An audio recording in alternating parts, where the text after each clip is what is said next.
xamante ni ngi bàyyi xel Info Web TV mu mel ni ñu ngi fii ci Daaru Marnaan ak Serigne Axma Mbacke Serigne Axma maa ngi lay nuyu. Serigne Abdou Khoudous. Serigne Abdou Khoudous maa ngi lay nuyu. ñu ngi lay ziar bu baax. naka yi tey. ñu ngi sant yàlla. macha allah mel ni gis nañ ne ci tari alxuraan bi ñuy tëj tey naka nga ko dundee ak sa teewaay bi. ginnaaw bi ñu sant yàlla di ci Yonent bi sallallahu alayhi wa sallam di sant bu baax Cheikh Ahmadou Bamba Khadim Rasoul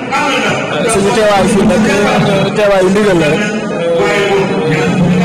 nga xamante ne bii mooy suñu kilifa di suñu lépp di Cheikh Ahmadou Bamba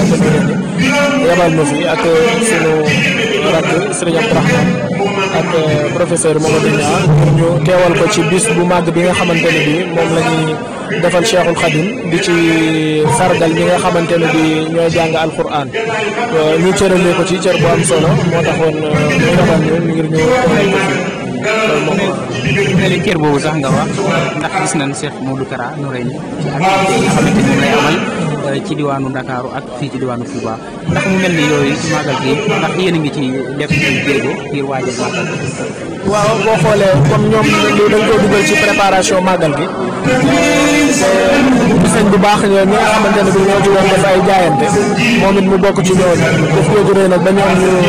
am pas-pas ak sargal ko waaye ni nga ko waxee rek ci waajtaayu màggal googu muy dugg ni ko sëriñ bi di defee at mu jot rek bu weer wi teroo mu ci soññu mbokk taal bi mu liggéey fu waay mën a nekk rek ngir mu waajal ko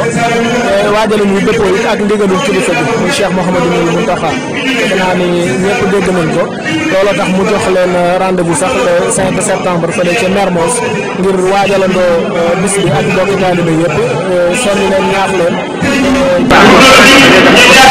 dañ ci mën a jëlee njariñ bu baax a baax a baax incha allah.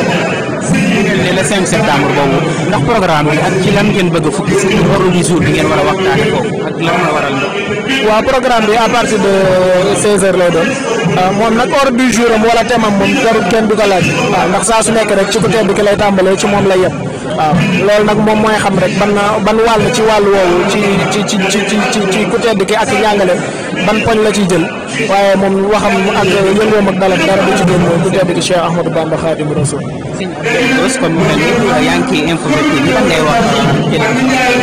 waaw di leen sant bu baax ci seen taxawaay ndax wax dëgg yàlla bi mbir mi tàmbalee ba léegi yéen a ngi fi di ko couvrir ngir rek murid yi nga xamante ne bii ak jullit yi nga xam ne ñoo nekk ci diaspora beeg ci biir réew mi te mënuñoo fekkee lii ñu mën koo teewe di leen ñaanal nag liggéey bi ngeen si bi sëñ bi kàttanal leen mboolem yéen a di ngeen ci am rek ngeen matale ko ngeen ci barke borom